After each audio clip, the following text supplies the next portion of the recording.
Hola chicos, muy buenos días, ¿cómo están? Espero que se encuentren muy bien. El día de hoy, pues, por las cuestiones de movilidad nos tocó virtual. Ya todos ustedes saben lo que acontece en nuestra ciudad de Bogotá con estos temas de movilidad. Pero entonces, pues bueno, para no hacer más largo la introducción, hoy vamos a hablar de un tema muy interesante que, pues, creo que ustedes de pronto alguna vez han escuchado. Hoy vamos a hablar de un personaje muy famoso de la literatura, pero también de la ciencia, y es del señor Frankenstein. ¿Ustedes conocen a Frankenstein? ¿De pronto han escuchado algo? ¿Algo han Sí, sí, visto? sí. Sí. Ok. El tema del cual voy a hablarles hoy es el tema del vitalismo. Y es un tema muy interesante porque en el siglo XIX había un auge grandísimo de lo que era la, la ciencia, ¿sí? El doctor Frankenstein era el doctor Victor Frankenstein de una novela escrita por Mary Shelley en el siglo XIX, en el cual había un momento de grandes cambios científicos y pues se trataba no del monstruo, sino del doctor Frankenstein, ¿sí? Había un auge científico en esa época y la ciencia estaba avanzando muchísimo, ¿no? Se empezaba a estudiar la electricidad y el cuerpo humano estaba empezando, algunos científicos hacían experimentos con cadáveres. Por ejemplo, Luigi Galvani descubrió que se aplicaba la electricidad a las patas de una rana muerta. Les voy a contar una anécdota que pasó hace mucho. No se sabe si es verdad, no se sabe si es mentira, pero lo menciona. Decía que Luigi Galvani se encontraba con su esposa en su casa y cuando estaba con su esposa en su casa estaba cayendo una tormenta. Ella estaba preparando unas ancas de rana y en ese momento estaba cayendo una tormenta fuertísima. Entonces cuando cayó un rayo hubo una pulsación en una de las ancas de la rana. Entonces él se preguntaba, oiga, ¿qué está pasando? Entonces decidió coger las ancas de la rana muerta, evidentemente, y hacer el uso de electricidad en los músculos de la rana y empezó a ver que se empezó a mover. Entonces ahí empíricamente empezó a deducir cómo las pulsaciones eléctricas desde nuestro cerebro hacia nuestros músculos empezaban a funcionar. Es como de los principios de la electromecánica de nuestro cuerpo empiezan a surgir, ¿sí? Entonces, pues, no sé, yo les tengo una pregunta. ¿Ustedes pensarían que si un cuerpo de un animal muerto se mueve por electricidad, estaría vivo otra vez? ¿Ustedes qué opinan de esto? No creo porque pasa con muchos animales, ¿no? Que después de muerto, incluso los de consumo, los que consumimos normalmente después de cierto tiempo tienen algún tipo de reacción o comportamiento, pero no indica que estén vivos o que se puedan volver a esa condición. Es correcto. Sí, correcto. Yo tampoco estaría de acuerdo. Yo tampoco estaría de acuerdo porque pues una vez, o sea, ya cuando cesan todas las funciones vitales del animal, ya está muerto. O sea, ya realmente no hay vuelta atrás. Ok. Bueno, ahora esperen un momento que les voy a subir el volumen, no les estoy escuchando muy bien. Listo. Ahora la pregunta, pues evidentemente no hay eh, vida si solamente estamos teniendo pulsaciones pues por electricidad. Esos descubrimientos de esa novela de Mary Shelley nos dan a que ella se inspira y entonces se empieza a hacer una pregunta. ¿Y si la ciencia pudiera crear vida humana, qué pasaría? Entonces, hay dos formas de pensar la vida. Hay una que es la del vitalismo, que se creía que los seres vivos tienen una fuerza vital, algo especial como un alma, como no puede ser explicado solo con ciencia o química, y otra que era el mecanismo. Otros pensaban que lo contrario, o sea, que todo lo vivo puede entenderse con ciencia, con leyes físicas, como una máquina muy compleja, ¿no? Entonces, imaginemos que tenemos un robot súper avanzado que lo estamos viendo con tanta inteligencia artificial, con tanto avance. Hace poquito, no sé si ustedes vieron que ahora Google acaba de sacar una nueva generación de inteligencia artificial de video y audio que saca videos de publicidad con personas y audio, incluso ya está Acento Paisa tiene, porque ya lo pueden realizar a través de inteligencia artificial tan avanzada. Entonces estos temas del romanticismo nos están poniendo a la mesa también nuevamente el tema de un robot muy avanzado que camina, habla con acento humano, ¿es una vida o le falta algo más? Entonces, ¿ustedes qué piensan? ¿La vida es solo materia bien organizada o hay algo más, como un espíritu o una energía espacial, algo supra que está presente? ¿Ustedes qué Pero opinan? yo pienso que como tú tocas el tema de la inteligencia artificial, hay una parte donde todos tenemos dispositivos digitales y todos convivimos con este tipo de artefactos, los cuales todo el tiempo están sustrayendo información de nosotros a través de fotografías, a través de chats y a través de las cosas que nos gustan y con lo que interactuamos. Entonces, digamos que no me sorprende y no me parece difícil que de estos medios se sustraiga esa información para poder crear ese tipo de cosas que mencionabas. Pero ya la esencia de un ser humano, una persona como nosotros, no sé, no me convence la verdad. No lo creo No, posible. no, a mí tampoco me convence mucho. Realmente sí se necesitan otras características esenciales para que algo se pueda llamar vida. O sea, no simplemente es dar una orden y que le den a uno una respuesta o que uno tenga un dispositivo inteligente o que haya un robot que cumpla las funciones que uno quiere. No, yo realmente sí veo más allá y yo diría que también ya que estamos tocando el punto del romanticismo, pues obviamente tiene que haber algo mucho más allá para que podamos llamar vida a algo. Sí, y es que evidentemente también el vitalismo y el mecanismo y bueno, y todos estos movimientos crean otros conceptos como aquellos científicos que en aquella época no entendían muy bien porque hasta ahora se estaban haciendo los avances médicos, entendían que había un líquido vital, algo que circulaba por las venas y que hacía que el cuerpo fluyera y funcionara. Sin esto no podría existir vida, ¿sí? Finalmente también se trata de abarcar lo que es el tema físico, químico y científico y lo supra alma, vida, fuerza vital que tiene externa a lo que realmente es un cuerpo, ¿sí? Bueno, entonces, la novela de Mary Shelley habla del doctor Frankenstein logra lo impensable, crea vida, ¿sí? Pero cuando su criatura cobra vida, ustedes recordarán al personaje Frankenstein, es horripilante, da miedo, fue uno de los del terror clásico, de las películas inspiradas de hace muchos años, cuando crea la vida y este personaje abre su respiración y empieza a vivir, a moverse, el doctor Frankenstein completamente se asusta y lo abandona. Entonces la criatura sufre, no entiende el mundo y empieza a causarle daño buscando pues la venganza de ese abandono del doctor Frankenstein. Entonces aquí la pregunta realmente, ¿el doctor fue responsable de lo que pasó? ¿Es culpa del monstruo por ser monstruo o del creador por lo que sucedió? Es como lo que pasa realmente de crear una vida cuando un bebé nace y respira. A partir de ese momento, la mayoría de los preceptos sociales, culturales, físicos que tiene esa persona están marcados por la crianza de sus padres, ¿no? Evidentemente los padres son los que enseñan el idioma, la manera de pensar, la economía, la inclinación sexual, parte de esta persona y empieza a crecer a partir de esa crianza que se le dieron los padres. Entonces, aquí la pregunta es, ¿creen ustedes que un científico debería pensar en las consecuencias de lo que crea? ¿O qué hubieran ustedes hecho si fueran Frankenstein, el doctor Frankenstein, respecto a su creación, el monstruo Frankenstein? Pues como tú lo mencionabas, para crear vida o bueno, cuando traes vida al mundo de la forma que sea, tú tienes la responsabilidad de darle esas bases de comportamiento frente a la sociedad o frente a lo que sea que la vayas a hacer. Entonces, digamos que en ese caso, si el monstruo no se les dieron como las bases o esa orientación o lo que necesitaba para saber comportarse, pues se va a comportar instintivamente y va a pensar que lo que hace está bien. Entonces, sí es responsabilidad de la persona que crea. Bueno, yo desde ese punto de vista tengo varias cosas que decir y una la podemos tocar, claro, es completamente responsable desde lo que crea, pero si nosotros, digamos, nos remitimos al romanticismo y digámoslo así, a las creaciones humanas y en ese punto, entonces nosotros obviamente tenemos que decir que ese movimiento, digamos así, ese movimiento del romanticismo, pues surge con la necesidad de privilegiar la emoción, la imaginación, el culto a la naturaleza, la libertad individual y la búsqueda de algo sublime. Entonces, en el momento que yo puedo hacer una creación de esas, yo tengo que estar consciente de que mi creación, pues obviamente cumpla también con esas categorías, ¿sí? Porque si no cumple con esas categorías, entonces la persona no va a saber lo que realmente es enfrentarse a una sociedad, a un mundo y, digámoslo así, pues a un mundo completamente estructurado de esa época donde él no tiene ni idea cómo actuar. A lo que yo les quería traer todo este tema, toda esta conclusión finalmente es para llegar a los riesgos éticos que enfrenta la ciencia, la literatura y entre otras ramas, finalmente, ¿sí? Eh, Hoy nos damos cuenta con la inteligencia artificial y la manipulación genética, tenemos preguntas parecidas. ¿Debemos hacer todo lo que la ciencia nos permite o hay un límite ético que nos dice, hey, aquí hay que parar y aquí ya no podemos jugar a nosotros ser Dios?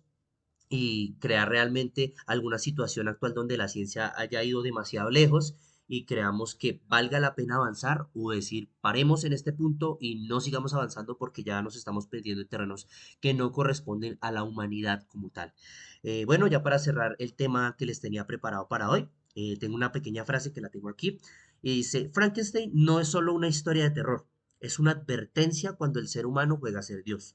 Debe hacerlo con responsabilidad. La ciencia es poderosa, pero también necesita ética. Entonces, pues chicos, este es el tema del vitalismo.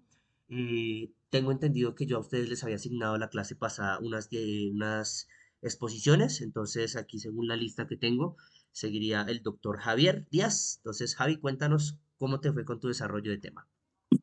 Bueno, realmente pues el desarrollo de tema que me corresponde a mí y yo quiero también aterrizarlo a lo que digamos hemos tocado hasta el punto, hasta el momento, pues es la parte de la poesía inglesa, ¿sí?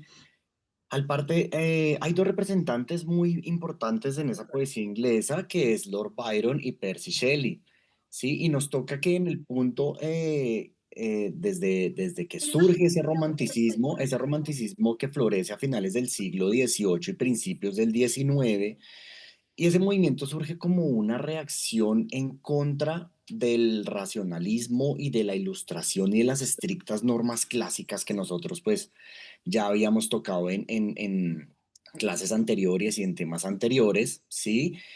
Y yo quiero aterrizarlo también a este punto del vitalismo y de lo que hemos venido hablando. Un ejemplo, una de las características principales que resalta el romanticismo es la emoción, ¿sí? Y esa poesía inglesa, la emoción. Y el romanticismo pues valora los sentimientos por encima de la razón. Entonces volvemos al punto de la inteligencia artificial, de las máquinas, de absolutamente todo. Entonces, ¿hasta qué punto hasta qué punto, digamos, esa razón iría por encima de los sentimientos, cosa que en el romanticismo no está contemplado? Otro punto importante pues es la imaginación, ¿sí? Esa imaginación que era considerada una fuerza creativa superior, pues capaz de trascender, digámoslo así, como una realidad inmediata. Y para los románticos, pues en esa época, pues la imaginación permitía explorar mundos interiores, mundos completamente diferentes, y los ideales místicos como pues, digámoslo así, la creación artística. Tiene que haber un culto a la naturaleza. Y la naturaleza era vista, digámoslo así, como fuente de inspiración, como un refugio espiritual, si me hago entender, como la expresión de lo divino. Y también pues tenemos una libertad individual donde en el romanticismo se defendía completamente la autonomía del individuo frente a las normas sociales, frente a las normas políticas, frente a una religión establecida, exalta la originalidad, ¿sí? Y lo convencional. Y hay una búsqueda también de lo sublime. Eso sublime que aquello que provoca asombro, como sobreacogimiento, sentimientos que surgen a partir de la grandeza de una naturaleza, ¿sí? Y resalta como el misterio de lo desconocido, ¿sí? Entonces, como ese asombro de lo desconocido, la magnitud de las pasiones humanas. Entonces, aquí es donde en esas características principales del romanticismo, ¿será que nosotros podemos aterrizar eso a una época actual donde vamos a estar mediados por la tecnología, la inteligencia artificial, etcétera? No sé, es la pregunta que yo me hago. Si ustedes me pueden colaborar con eso, pues les Pero tú, en el sentido del tema que tú tocas, ¿tú lo hablas más de generalidades? ¿O me toca estar así de cerca, si no, no me van a escuchar? ¿Lo hablas más en generalidades o lo hablas más del punto individual de cada quien? Porque, pues, en mi parte, o sea, la investigación que yo realicé con mi tema, pues ya nosotros hablamos de la exaltación del yo. Entonces, siento que este tema beneficia mucho ese pensamiento y esa perspectiva. ¿Sí me hago entender? Sí, pero claro, o sea, lo que yo quiero tocar es Es, que son los puntos claves de la partida de la poesía clásica inglesa. Eso es la poesía, o sea, digamos, lo que toca la poesía inglesa son esos puntos que yo resalto. Entonces yo lo aterrizo como a esta época. ¿Será que se puede aplicar eso ahorita en este momento? Bueno, Pues muy bien, Javier, tu tema hablar ese parte y claro, evidentemente todo lo tenemos que datar a lo que estamos viendo actualmente porque esta es nuestra sociedad. Finalmente esas sociedades anteriores ya se construyeron, ya vivieron y tendríamos que aterrizar todas esas bases que nos están dejando esos autores a la actualidad y realmente yo pensaría que en algún punto estos puntos son importantes abarcarlos a las tecnologías actuales porque desde ese punto nosotros tenemos que entender que hay tecnologías que finalmente no van a llegar a lograr lo que es representa eso que nos estás hablando, esos sentimientos, Ujú, esa imaginación, esa creatividad realmente. Hablaba yo hace mucho tiempo con algunos docentes de que la inteligencia artificial no podrá superar a las artes, porque es que las artes son artes correcto. porque son creativas, porque son invención humana y porque transmiten un sentimiento. Y una máquina nunca, pero nunca va a poder transmitir un sentimiento, jamás. Entonces, por eso siento yo que sí habrán carreras que empezarán a desaparecer, pero también llegarán otro punto de otras carreras que no van a desaparecer. Lo entiendo Ujú, yo, aterricémoslo al derecho. La norma es interpretación. Y realmente la inteligencia artificial es recolección de bases de datos y esa Ujú. información arroja un resultado.